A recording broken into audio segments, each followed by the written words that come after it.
Tayo, 258. Dizzy Goods, ito nga pala yung entry ko sa Maharlika. Sana mapakinggan nyo mga G. Yeah, nahin na natin to. Yeah, mga G. Sub G.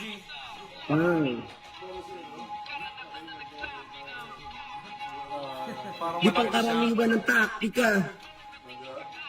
Hanggang sa hanin na mga Maharlika.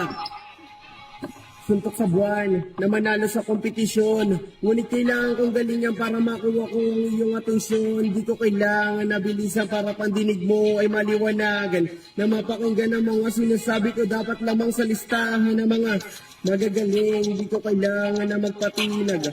Batang amparo to boy, hindi mapapailag ako lang to. Kaya wag ka sana sa akin na mainis. Maharlika, inaani ba sigurado na mawawalis ang karanasan ang nagbigay sa akin ng lakas para pasukin ang kuta ng mga malalakas na makatang Pilipino. Sama-sama tayo rito, wasakin natin ang mundo ng entablado.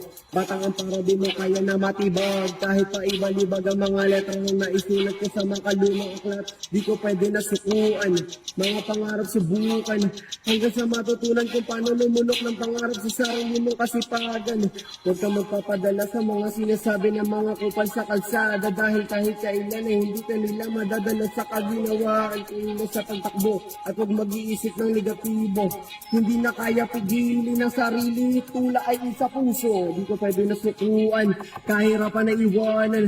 Ipagpalit sa mga kupal sa daan na di mo dapat na sila samahin. Pero kahit na ganyan, respeto pa din ang dapat unahin. Pilitin mong maabot hanggang sa ikaw ay Hey, Sleazy Goods, what's up? karanasan na nagsabi na Pero guys, Sleazy Goods. di pang karaniwan. Silent gyro ba to? Giro. Ito nga po pala.